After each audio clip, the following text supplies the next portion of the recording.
Okey, Assalamualaikum dan selamat sejahtera semua. Waalaikumsalam warahmatullahi wabarakatuh. Cikgu.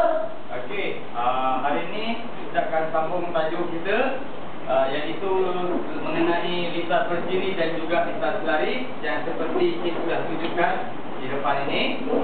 Baiklah, hari ini kita akan pergi khusus kepada litar berdiri. Litar selari kita akan pergi menyusul selepas nanti ini. Okey, ini adalah contoh litar berdiri di mana ini adalah gambar rajah sebenar. Okey, gambar rajah sebenar. Ini dua adalah mentol, bersama pemegang mentol sekali, wire dan juga bateri. Kita kenali sebagai sel kering. Dan ini adalah gambar raja dari berbentuk simbol. Okey, gambar raja berbentuk simbol. Kedua-dua ni adalah litar yang sama. Okey, litar bersiri, dua mentol, satu dua sama, wire pun sama, bateri pun sama. Okey, cuma bezanya ini gambar, ini pula berbentuk simbol. Boleh faham? Okey, seterusnya saya akan. Okey, lagi satu contoh sama juga ini gambar beserta simbolnya sekali. Okey.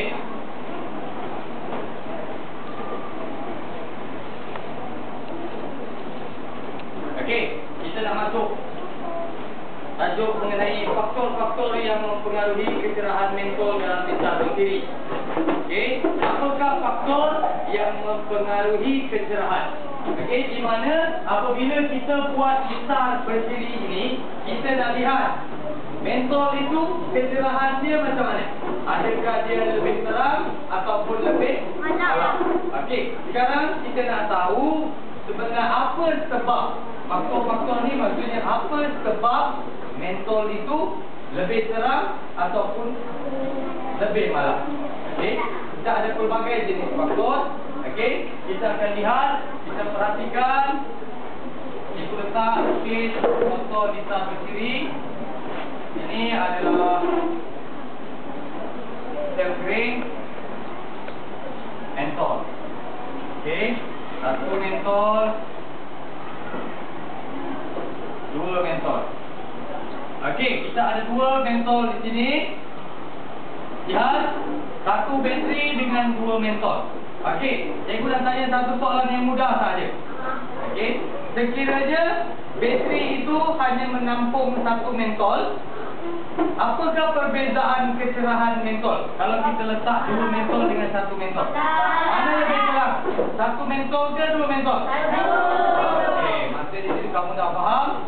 Jadi sekarang ini apa faktor yang menyebabkan kecerahan mentol itu berkurang ataupun bertambah? Sebab apa? Ya, itu dia, bateri. Okey, kalau banyak bilangan bateri dia, makin terang mentol. Okey, bilangan mentol pula kalau makin banyak, makin terang ke makin malam? Makin malam. Bagus. So kita ada dua faktor. Yang pertama tadi apa? Bilangan apa? Bateri. Bagus. Dan yang kedua? Bilangan mentol. Bagus. Dan ini adalah pilihan jawapan dia. Okey, kita ada 4 kemungkinan pilihan jawapan. Okey, yang pertama panjang wayar, yang kedua bilangan mentol, yang ketiga bilangan switch, dan yang keempat bilangan sel kering ataupun bateri. Okey. Okey. So sekarang kita ada 4 pilihan jawapan dan yang kita telah kenal pasti adalah dua faktor. Okey, apa tadi? Bilangan mentol dan juga bilangan sel kering ataupun bilangan bateri. Okey, kenapa kita tak lihat panjang wire dan juga bilangan switch sebagai faktor yang mempengaruhi kecerahan mentol? Cuba kamu bayangkan kalau kita letak wire yang panjang. Wire yang panjang, adakah kalau kita letak wire yang panjang dalam litar itu, mentol itu akan lebih terang? Kalau kita letak wire yang panjang, adakah mentol itu akan lebih marah? So, betul lah, di panjang wayar ini tidak mempengaruhi kecerahan mentol. Okey, bilangan twist. Tahu twist kan? Okey, twist. Cikgu pun ada contoh twist di sini. Okey, twist yang kita dah buat. Twist yang kita dah buat, ini adalah contoh twist. Bayangkan kita tambah bilangan twist.